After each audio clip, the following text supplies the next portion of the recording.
नमस्कार साथियों, नमस्कार दोस्तों, नमस्कार राजस्थान। राजस्थान पटवार सीरीज का यह नदियों से संबंधित तीसरा भाग होगा और इस भाग के अंदर हम राजस्थान की सबसे महत्वपूर्ण नदी चंबल के बारे में बात करने वाले हैं। इस टॉपिक को शुरू करने से पहले मैं आपको बता दूं, चंबल नदी को पढ़ना मतलब आप मान के चलें कि आपका एग्जाम में कम से कम 1 या 2 नंबर फाइनल है। इसलिए वीडियो के अंत तक बने रहिएगा। बहुत ही महत्वपूर्ण टॉपिक है चंबल नदी से संबंधित। तो इस वीडियो में आप बिल्कुल भी इस वीडियो को हल्के से नहीं ले सकते और आप निश्चित हो जाइए, आपको एक एक बारीकी मैं चंबल नदी की बताने वाला हूं। देखिए, शुरू करने से पहले मैं थोड़ी सी चर्चा कर लूं कि हमने पूर्व वीडियो में क्या बात की थी। हमने पूर्व वीडियो के अंदर आंतरिक अफवाह तंत्र की बात की थी। इस आंतरिक अफवाह तंत्र का कुल हिस्सा है 60.2%, ठीक है, जिसके अंतर्गत अंतःप्रवाही नदियां, ऐसी नदियां जो किसी जल स्रोत से शुरू होकर जमीन के अंदर ही समाप्त हो जाती हैं, जिसके अंदर हमने साबी, कांतली, कांकरेय, कांकड़ी, ऐसी नदियों के बारे में, रूपारेल वगैरह नदियों के बारे में चर्चा की थी, घग्गर के बारे में। फिर अरब सागरीय अफवाह तंत्र, जो अरब सागर की ओर बहने वाली नदियां हैं, उसका कुल हिस्सा है 17.1%, उसके बारे में हमने चर्चा की थी। और उसके अंदर विशेष तौर से हमने लूणी, माही, इसके अलावा अनास, पश्चिमी बनास, साबरमती नदियां देखी थी। अब आज शुरू करते हैं बंगाल की खाड़ी की अफवाह तंत्र, यानी बंगाल की खाड़ी की क्षेत्र और जाने वाली नदियों का कुल हिस्सा है 22.4% राजस्थान में, जिसके अंदर सबसे महत्वपूर्ण नदी चंबल की बात करेंगे। सबसे पहले चंबल का जो फैलाव है, चंबल कहां कहां बहती है, उसके बारे में चर्चा कर लेते हैं थोड़े मैप के जरिए। देखिए, ज्योग्राफी एक ऐसा विषय है जो आपको बिना मैप के नहीं पढ़ना चाहिए किसी भी सूरत हाल में, ठीक है। वैसे मैं सारे सब्जेक्ट बिना मैप के नहीं पढ़ाता। मैप तो जरूरी है, किसी भी विषय का एक हिस्सा है और मैप देखना जरूरी है। चंबल नदी के फैलाव की अगर मैं बात करूं तो दोस्तों, चंबल नदी जो है वह बंगाल की खाड़ी के अफवाह तंत्र का हिस्सा है। राजस्थान की सबसे लंबी नदी है। देखिए, मैं लंबी शब्द का इस्तेमाल कर रहा हूं, बड़ी नदी का इस्तेमाल नहीं कर रहा हूं। सबसे लंबी नदी है राजस्थान की, ठीक है।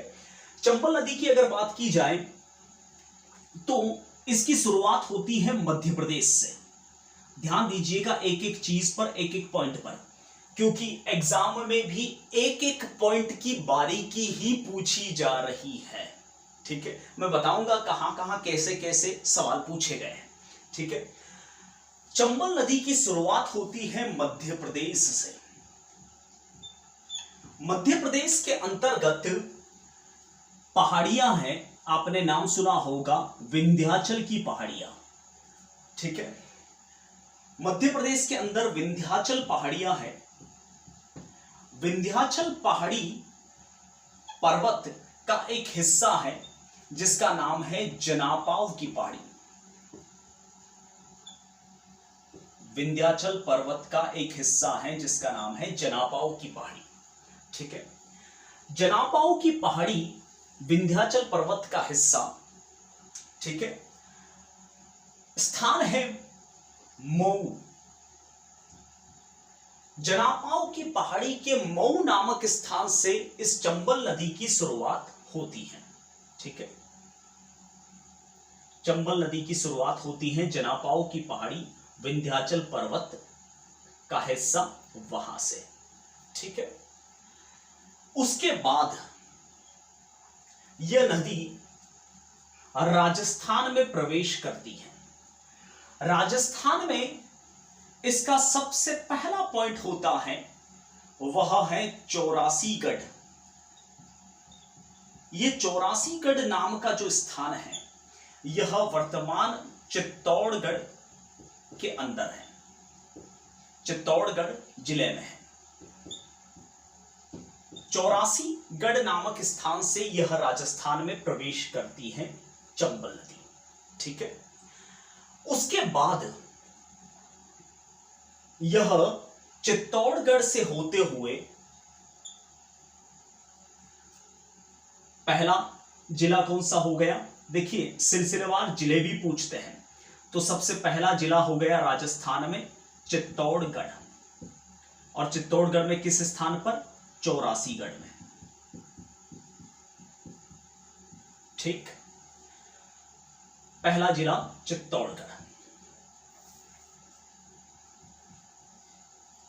उसके बाद में यह नेक्स्ट जो जिला आता है वह आता है बूंदी। नेक्स्ट जिला है बूंदी। बूंदी से होते हुए चित्तौड़ के जस्ट ऊपर बूंदी, और बूंदी के बाद में नेक्स्ट जिला आता है कोटा। दूसरा जिला बूंदी, तीसरा जिला कोटा। ठीक है,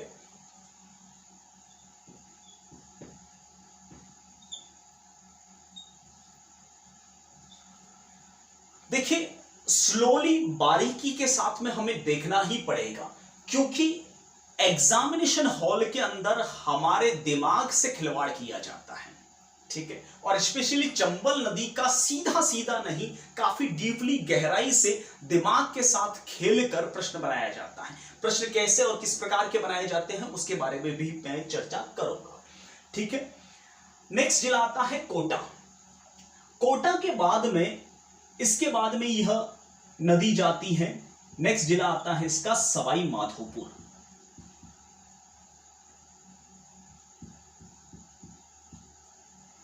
नेक्स्ट जिला है सवाई माधोपुर।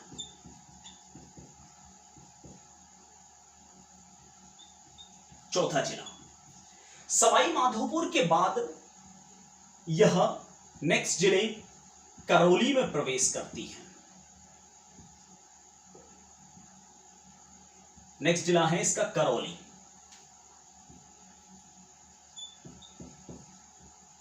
और करौली के बाद में छठा जिला है वह है धौलपुर।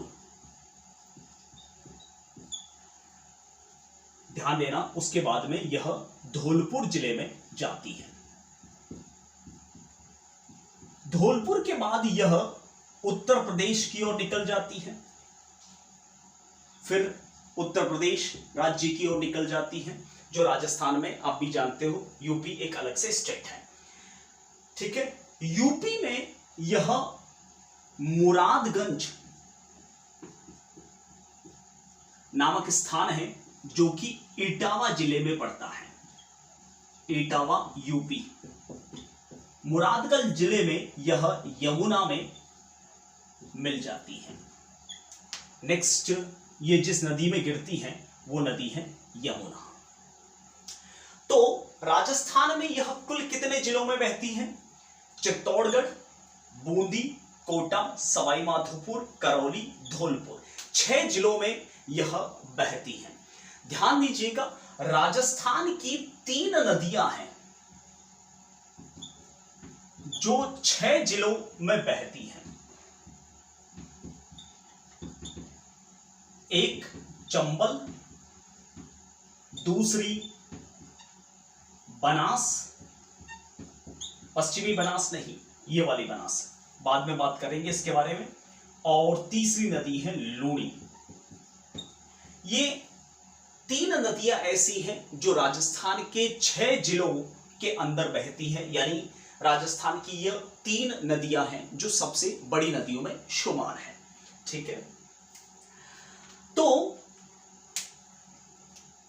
मध्य प्रदेश के मऊ नामक स्थान से 84गढ़ नामक स्थान से यह राजस्थान में प्रवेश करती है। बता दूं मैं आपको, लास्ट कांस्टेबल एग्जाम जो टीएसपी का हुआ था उसमें यह सवाल पूछा गया था कि चंबल नदी राजस्थान में किस स्थान से प्रवेश करती है, तो इसका राइट आंसर था 84गढ़। कांस्टेबल में पूछा गया सवाल है। ठीक है, उसके बाद में यह बूंदी, कोटा, सवाई माधोपुर, करौली और धौलपुर होते हुए इटावा उत्तर प्रदेश के मुरादगंज नामक स्थान पर यमुना में मिल जाती है। ध्यान दीजिए इसकी जो दिशा है वह दक्षिण से उत्तर की ओर है। कई बार दिशाओं में भी उलझाया जाता है, जैसे एक बार इसके बांधों की दिशा को लेकर सवाल बनाया गया था। ठीक है, तो ये नदी का जो उद्गम है और अपवाह क्षेत्र है वो मैंने आपको अभी फिलहाल समझाया। ठीक है, अब आगे चलते हैं इसकी और अन्य विशेषताओं के बारे में। आई थिंक आपको समझ में आ गया होगा कि चंबल नदी कहां से किस जगह पर जाती है। इसका उद्गम होता है वह होता है मऊ मध्य प्रदेश से, राजस्थान में प्रवेश करती है चौरासीगढ़ से, और इसका अंतिम बिंदु है वह है मुरादगंज उत्तर प्रदेश इटावा में। ठीक है, ये 3 पॉइंट ध्यान रखना और उसके बाद में जिले का क्रम याद रखना, क्रमानुसार चित्तौड़, बूंदी, कोटा, सवाई माधोपुर, करौली एंड धौलपुर। अब इसकी कुल लंबाई की अगर बात करें तो चंबल नदी की कुल लंबाई है 966 किलोमीटर, यानी मऊ से लगाकर इटावा तक, मुरादगंज तक टोटल लंबाई है इसकी 966 किलोमीटर। ठीक है, अब राजस्थान में इसकी कितनी लंबाई है? कुल लंबाई 966 किलोमीटर, राजस्थान में 135 किलोमीटर। ये 135 में किस आधार पे कह रहा हूं? क्योंकि यह पूर्णतः राजस्थान में स्वतंत्र रूप से बहती है, यानी राजस्थान का इस पर स्वतंत्र अधिकार है लगभग 135 किलोमीटर तक। ठीक है, बाद में यहां से सवाई माधोपुर, करौली और धौलपुर से होते हुए ये इटावा की ओर जाती है, तो साथ साथ में मध्य प्रदेश और राजस्थान दोनों की सीमा बनाती है, यानी यह राजस्थान और मध्य प्रदेश दोनों की संयुक्त नदी है। ठीक है, अब चर्चा कर लेते हैं इसके उपनामों की। चंबल नदी के उपनाम क्या क्या है? चंबल नदी के अगर उपनाम की बात करें तो इसको चर्मण्यवती भी कहते हैं। चंबल तो ओरिजिनल नाम है ही इसका। इसके अलावा कामधेनु भी कहते हैं।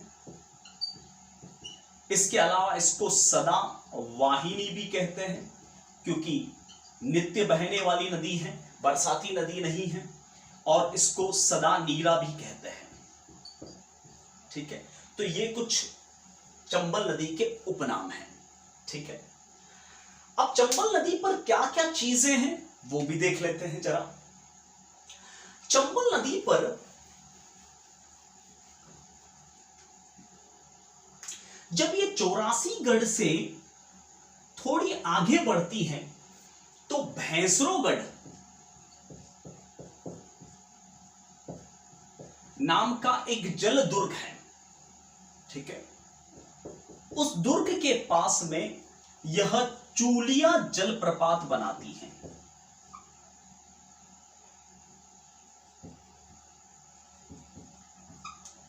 जो राजस्थान का 18 मीटर ऊंचा जलप्रपात है। ठीक है, इसके बाद अगर इसकी और विशेषताओं की बात करें तो चंबल नदी पर दूसरी विशेषता अक्सर पूछी जाती है, जैसे पहले भी एग्जाम में पूछी गई है, और वो मुख्य विशेषता है इस पर बने बांधों की। तो चंबल नदी पर कुल 4 बांध हैं। अब 4 बांध हम ऐसे नहीं देखेंगे जैसा हम अक्सर पुस्तकों में देखते हैं, गाइड बुक में देखते हैं, क्योंकि एक बार सवाल पूछा गया था कि उद्गम से अंतिम छोर तक चंबल नदी के बांधों का क्रम बताइए। ठीक है, तो सबसे पहले क्रमानुसार इसके बांध देख लेते हैं, यानी उद्गम से यानी दक्षिण से लगाकर उत्तर की ओर इस पर बने बांधों की। तो सबसे पहला बांध देख रहे हैं हम दक्षिण से उत्तर की ओर, और यही क्रम पूछा गया था, यानी इधर से उधर की ओर। ठीक है, सबसे पहला बांध अगर क्रमानुसार देखा जाए तो सबसे बड़ा बांध है गांधी सागर। यह गांधी सागर जो है वह मंदसौर मध्य प्रदेश में है। ठीक है, राजस्थान में नहीं है। इस बांध की विशेषता यह है कि यह चंबल नदी पर बना सबसे बड़ा बांध है। कभी कभार आपको सवाल यह भी पूछा जा सकता है कि चंबल नदी पर बना सबसे बड़ा बांध निम्न में से कौन सा है, तो आपका आंसर होगा गांधी सागर। ठीक है, जो मध्य प्रदेश के मंदसौर में है। मंदसौर में यह दो पहाड़ियों के बीच में है। दो पहाड़ी कह सकते हैं, पठार कह सकते हैं, एक भानपुरा की पहाड़ी और एक मानपुरा की पहाड़ी। भानपुर और मानपुर का पठार, उसके बीच में यह बांध बना हुआ है जिसका नाम है गांधी सागर। परियोजनाओं को हम अलग से देखेंगे वीडियोस के अंदर। अब इसके बात करते हैं दूसरे बड़े बांध जो क्रमानुसार दक्षिण से उत्तर की ओर है। ये पहला बांध यहां पर। ठीक है, दूसरा बांध है जिसका नाम है राणा प्रताप सागर। ये राणा प्रताप सागर जो है बांध वह चित्तौड़गढ़ के अंदर है, चित्तौड़ जिले के अंदर है। ठीक है, राणा प्रताप सागर बांध, ये दूसरा बांध। अब इसकी विशेषता क्या है? चूंकि ये चित्तौड़गढ़ यानी राजस्थान में है, तो स्वाभाविक सी बात है कि राजस्थान का अधिकार है इस पर। हालांकि अधिकारों की और उद्देश्य परियोजनाओं की हम बाद में बात करेंगे कि क्या क्या है। चूंकि ये स्वतंत्र रूप से राजस्थान में है, तो हम कह सकते हैं कि राजस्थान में चंबल पर सबसे बड़ा बांध है। ये तो चंबल नदी पर सबसे बड़ा बांध है, लेकिन राजस्थान में चंबल पर सबसे बड़ा बांध है राणा प्रताप सागर, क्योंकि ये जल भराव की दृष्टिकोण से सबसे बड़ा बांध है, क्योंकि सबसे ज्यादा जल की मात्रा इसी बांध में है, न कि गांधी सागर में। ये एरिया के हिसाब से सबसे बड़ा बांध है, लेकिन जल के दृष्टिकोण से सबसे बड़ा बांध है राणा प्रताप सागर। उसके बाद में नेक्स्ट बांध जो है, ज्यादा नीचे लिखूंगा तो शायद हो सकता है कि वीडियो कट जाए।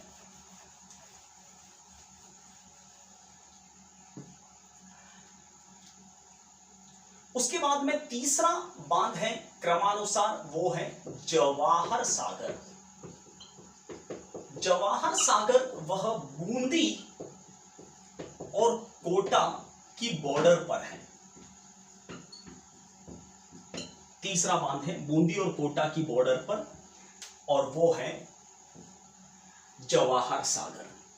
और चौथा बांध है जिसका नाम है कोटा बैराज।